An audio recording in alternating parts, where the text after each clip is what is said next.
I was interviewing, I was trying to find a job, and I interviewed at this very popular media company. I'm not going to say the name. So I'm on the call with this man. He's a white man, and he's like going through my resume, and he says to me, "This is one of the best resumes I've ever seen in my life." So I'm like, "Okay, cool. I got this job. Like, my life is about to change." And then he says, "I almost feel like if other people saw this resume, it would make them feel bad about their own journeys." And Black women are still making how to survive in corporate America guides. Like, what? I personally exited corporate America in 2020 when everything got shut down due. In 2025, hundreds of thousands of Black women were laid off and displaced without having jobs, and that persists in 2026. This is one of the most difficult job markets, especially for people that have degrees. And hello, good people. Welcome to African Commentary. Here we learn and grow every day. And if you're new here, kindly consider subscribing, liking, and sharing the videos. I'd really appreciate.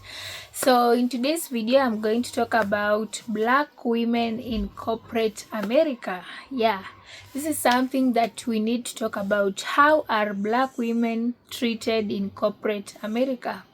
Women are told, study hard, work hard, get the qualifications, you'll get the job. But is this really the reality? Is this real on the ground? So before I speak much, let's hear to some experiences from women, Black women in corporate America. And also let me know, what do you think about this in the comment section down below. I'll give my 2 cents at the end. If for some reason you want to know what it's like to be a Black woman in America, this is it. I was interviewing, I was trying to find a job, and I interviewed at this very popular media company. I'm not going to say the name. So I'm on the call with this man. He's a white man, and he's like going through my resume, and he says to me, "This is one of the best resumes I've ever seen in my life." So I'm like, "Okay, cool. I got this job. Like, my life is about to change." And then he says, "I almost feel like if other people saw this resume, it would make them feel bad about their own journeys." And I was like, huh? Did y'all hear that? This is the best resume we've ever seen. Go back and watch that young lady's video, which sums up how Black women are treated in this country when we give our best. And that post was a textbook case. The white man that was interviewing her said that this was the best resume he had ever seen. And it would be at that moment where you think, I nailed it. Because essentially you did everything you were told to do and you knew how to do. And it landed. You went to school, you put in the time, you elevated yourself, you were twice as good. That's what Black women have been told to do our entire lives. But the older you get and the more you learn, the system starts to reveal itself. The veil, it starts to lift. And you realize what's behind it is something really ugly. Because suddenly you realize that your excellence is a problem. Go figure. Now it's you're overqualified. You make people uncomfortable. You're too good for this job. Your resume might make people feel bad. And baby, we know what that's code for. But just in case you don't know, let me translate. Your excellence is exposing our mediocrity. And white supremacy doesn't know what to do with that. Baby, that's not how it operates. Because if we're honest, the system was never built to reward merit. It was built to reward whiteness, which means that mediocrity, it can rise as long as it's the right color. So Black women are constantly put in the position where we have to shrink ourselves or fail, tone it down or fail, dim our light or fail, make everybody else comfortable or fail. And it's all at the expense of our brilliance. So if you're thinking, why not a Kamala Harris, a Stacey Abrams, a Shirley Chisholm, or a Jasmine Crockett?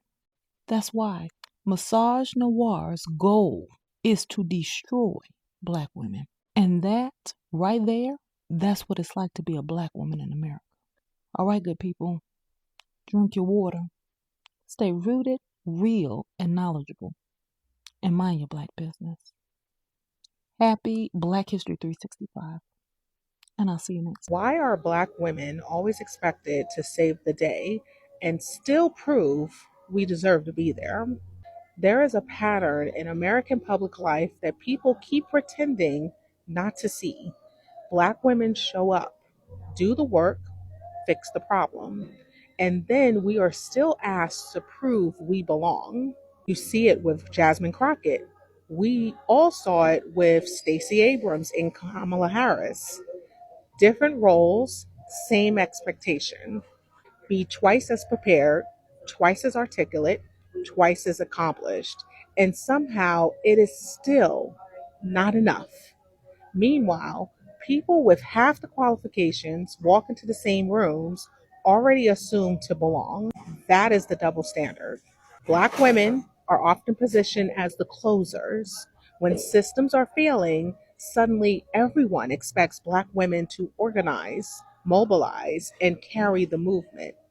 But let's talk about something people avoid. Black women consistently show up politically, election after election, and yet some groups that are also directly affected by immigration crackdowns, discrimination, and exclusion still turn around and vote for the very systems that target them, especially parts of the Latino vote.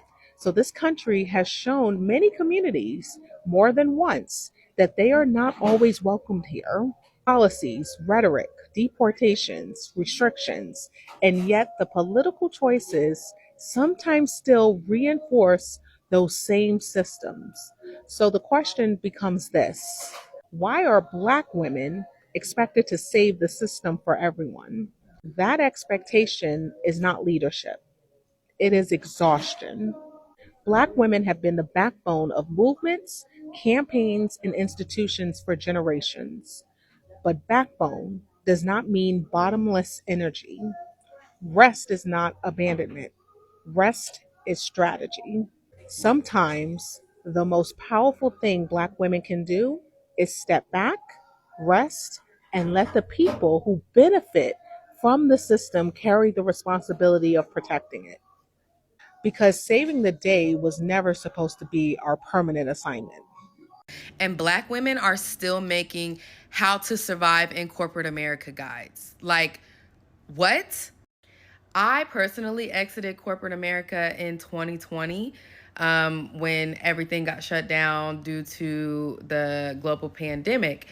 And I tried to go back to a corporate-ish job. I was doing marketing for a tech startup and got fired from that job as well. And I low-key forgot because that happened in 2023. So I've been out of corporate America for a few years now. But I remember my first corporate job, and I knew then back in like 2016, I wasn't going to make it. I was not going to survive. I was literally living in survival mode my whole entire time navigating corporate America. And mind you, I was working in the entertainment industry as an entertainment marketer. I worked for companies like the Oprah Winfrey Network. I worked for IMAX Corporation. I worked for media agencies where like Warner Brothers Pictures was the client. And when I tell you that the fact that I really had to strategize, play the game, learn how to play the game, spent so much energy trying to mold and shapeshift and code switch and figure out how to make everybody around me feel comfortable, not be too much, dilute myself, ignore my emotions, suppress my emotions, literally living in survival mode just to try and keep my job. Because mind you, I have been fired from corporate jobs twice in my life. And I've never held a corporate job. My longest corporate job was almost 2 years. And I knew I wasn't going to make it in corporate America past the age of 30. I was like, there is absolutely no way I can live the rest of my life like this. Granted, I did love the paycheck. I loved, corporate money is dope. But was it really worth my energy? Was it really worth my humanity? Absolutely not. And one thing I want to say to all the Black women who are researching and learning how to play the game and learning how to strategize and just like literally living in survival mode to climb the corporate ladder, I pose you to ask yourself, beneath the surface, beneath all of this strategizing and like all these games that you have to learn how to play and all the ways that you have to literally learn how to survive, is it really worth it? And is it really what you want? Is this really, really what you want? And deep down inside, do you believe that you are called for and worth so much more than that? And would you believe that there is another way to live?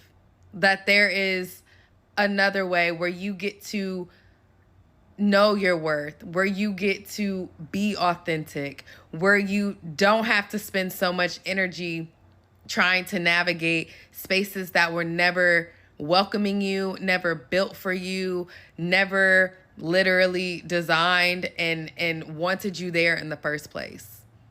I think about it for a second, because I want to tell you it's so possible.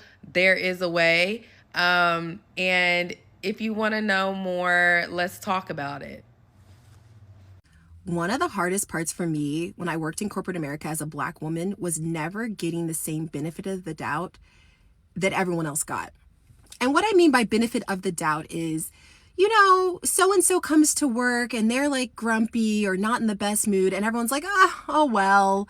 But like, if so much of my voice wasn't friendly enough, or like I was too direct during a conversation, it was like, oh no, you are disrespectful. You are not collaborative. You.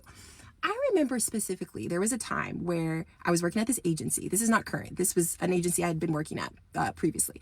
And I had to call in because my kid was sick. And so I had to Zoom into the call that we had. We always had like a weekly call in person, and I had to Zoom in for it. And when I'm not in person, and I feel like a lot of Black people can relate to this, you're not able to do all the extra that you do when you're in person. For example, when I'm in person, I add a lot of like inflections and smiles and things to like not be aggressive. Like, you know what I mean? All the extra you have to sprinkle on so that so you come across as friendly and not whatever. I was on a phone call, so the only thing they were really hearing was my voice, obviously. They weren't seeing my facial expressions. And I was very much so in a direct, like, hey, I need to get this done because I had a sick kid and I had a list of things I needed to get done. And I'm like, I'm sorry, I don't necessarily have time to sit here and talk about the weather and what I did over the weekend. I really just need to get this done. So when it came time for me to ask about, you know, the things that were in my department to ask about, I was like, hey, so for this client, did we get blah, blah, blah, blah, blah, blah, blah done? Did we end up, you know, calling back? And the girl who was in charge of client relationships, I think, dropped the ball on a lot of things for this client. I was not calling her out. I was specifically just asking questions, but I think that she felt called out because, you know, when you don't do what you're supposed to do and then in a meeting, someone's asking about that specific thing, you feel called out. So I think she felt called out, even though that's not what I was doing. And so then it turns into, I'm the aggressive one. I'm the one that's being rude. So I you know, we have this call. I am very direct, ask all the things. And I kind of reiterate, hey, this client's asked 2 to 3 times about this specific thing. I really think we need to make sure this gets done this week. Because if a client isn't happy, they'll fire us as an agency, right? Like, that's the whole point. We want our clients to be happy. So after this call, I get a text from my boss, like probably like an hour and a half, 2 hours later. And she's like, we need to have a Zoom later, you and I. And I'm like, okay. And she like sends me the Zoom link and she sets it for like 5 p.m., like right at the end of the workday. And I'm just like, oh my God, okay. So I get on the Zoom and she's like, what was that about this morning? I'm genuinely taken back because I'm like, I don't know. I'm like in my head thinking like, what happened this morning? She was like, you were so combative. You were not being a team player. And I was like, on the call this morning? And she was like, yes. And I was like, I was genuinely stunned. I'm like, I'm thinking in my head, I'm like, what did I say that was like, I'm so confused. She was like, well, so-and-so told you that she had checked in about that client and you just kept asking about it and you just wouldn't let up. You just kept asking. And I was like, because that client is like emailing me about these issues and I want to make sure it gets rectified. Not because I'm trying to make anyone feel bad. She's like, well, I just felt like your tone was just so rude and so disrespectful. And like, it was just a lot. You should go listen to it back. Because we had this like AI thing that would like record all of our meetings and then like take notes for us and stuff. And you could like listen back to it. And I'm like, I will.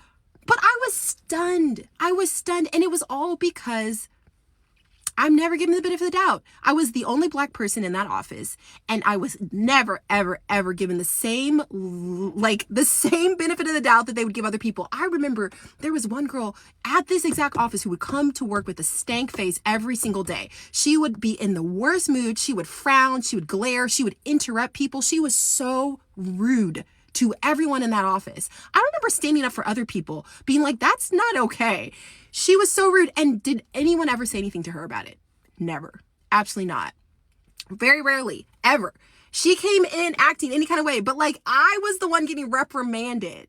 And it's always that way. It is just so frustrating when you see it happen and you can't prove it. But you're just like, hey y'all. All right, so I wanted to say, when people sleep on you, make sure they get their rest. Let them sleep peacefully, right? Don't try to convince somebody who has already made their mind up about you, right? Whether they know you or not.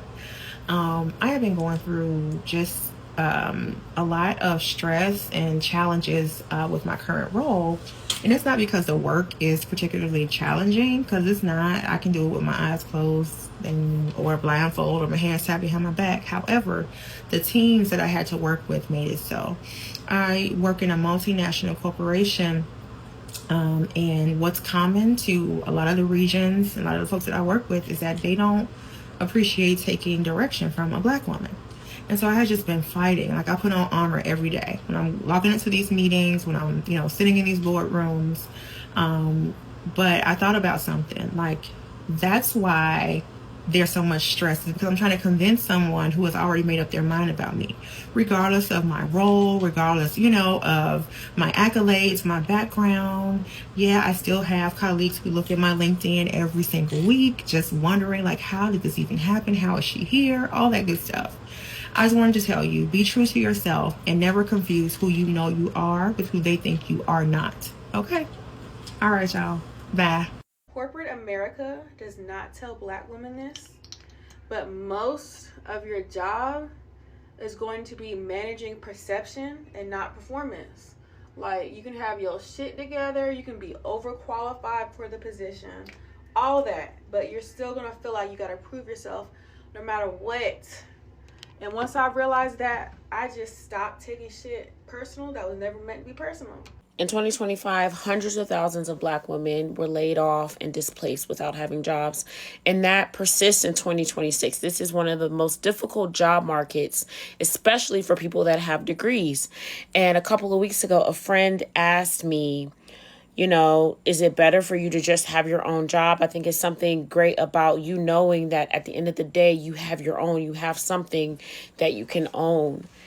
And earlier today, I was on a call where I was literally mortified. I was completely caught off guard by my W-2 employer. And when I say every other second, I was thinking, should I cry? Should I scream? Should I cry? Should I scream?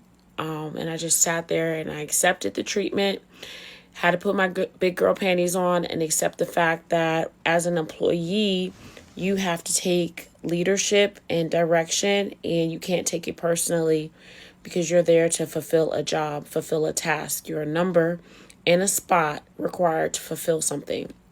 And in that moment, I realized, God, I am so grateful to have my own, because at the end of the day, when he says it's time and I don't have to accept things like that anymore, I don't.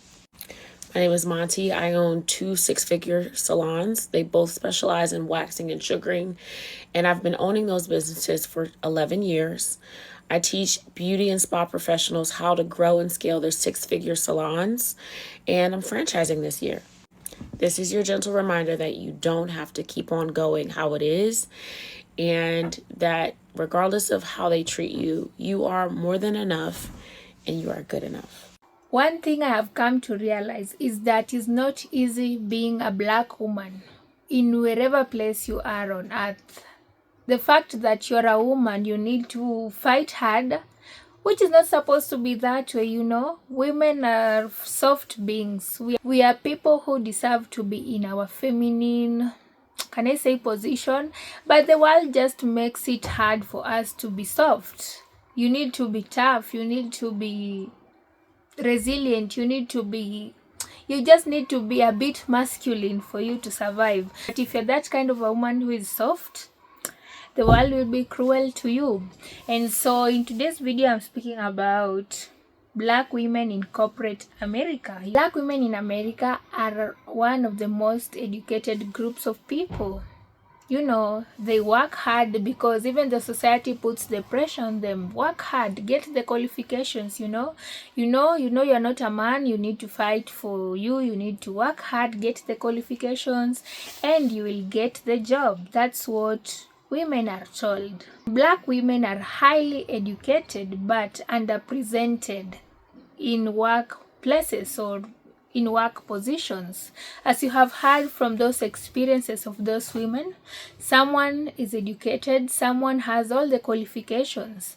She goes for the interview, she gives her documents, and they say, I have never seen such a resume, you know. But what next? You have never seen such a resume, but do I get the job or not? That's the question, because we have not come for us to discuss if you have ever seen such a resume or not, but do I have the qualifications? Am I going to get the job? Or do I have to shrink myself to get the job? Black women's excellence act as a threat to men and also to corporate America, you know. They feel like, well, black women don't deserve whatever they have. They don't deserve the qualifications they have. They see black women as less intelligent and people who can't lead, you know. Even if the woman has the qualifications for a CEO, for a manager, she'll not be given that position, but she'll be given a lower position. Why? Because she is a black woman in America. Black women face racism and sexism in workplaces in the US. They're not treated the same as white women. It looks like it is a crime for a black woman to have the qualifications. I mean, how did you get those qualifications? How did you surpass white women? This is not your country. You don't belong here, you know. Racism at its core. You might be qualifying for a certain position, but you'll be overlooked. Your achievements will be seen as nothing. You will be compared to white women who do not have the same qualifications as you. And so for that reason, black women are forced to work harder, extra harder, as compared to white women, to just get the same position that white woman has, which this is not right. Black women need to be treated the same. You have worked hard for that. It is not that you're giving them for free. And also for some people, they want something in return for them to give you the job. You need to lower your boundaries. You need, as a woman, to lower yourself, to give in to what they want in order to get the job. If you're not doing that, they will not give you the job. Also, another issue that black women in corporate America undergo is to change their identity in order to fit the corporate standards, you know. Even I talked about black women wearing our own natural hair, but to some workplaces you'll not be allowed to wear your own natural hair. Reason being, it doesn't fit the corporate standards. So you need to change your appearance to fit into their standards for them to give you a job. Otherwise, you just have to go back home if you decide to keep your own way, your own appearance, the way you like yourself. So finally, I'll speak about one thing: black women being the only one in the room. By this I mean, You're going to a certain, let's say a company, but you're the only black woman. You have everything they need, you have the qualification, but just for the fact that you'll be the only black woman in that office, they won't give you the job. You don't qualify for the job, because how can one black woman exist in a group of white people? Racism has affected a lot. It has destroyed a lot of good things, and the earlier these people realize this, the better, because above everything they will say black women this, black women that, but one thing they need to remember is that black women are powerful, black women are resilient, and they will surpass all those barriers put in place to just make them lower themselves, to make them shrink themselves, you know. Black women are going to succeed no matter what. Let them put that in their minds. And also they need to stop with all these issues when it comes to a black woman being in the corporate space. Black women also deserve the right to work, to be able to provide for themselves, to be able to provide for their family, for their kids, you know. So this is not right, whereby black women are treated differently. They are asked for more than what is needed. They have the qualifications, but it is not seen. They are ignored. They are seen as not valuable, or let me say not worthy. This needs to stop.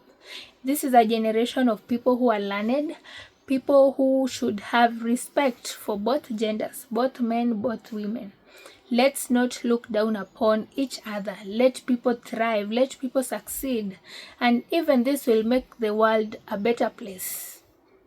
With that said, guys, let me know your thoughts about this in the comment section down below. As a black woman living in the US, can you share with us if you have an experience with being in the corporate space? You can share with us your experience in the comment section down below. Let's meet in the next video. Bye.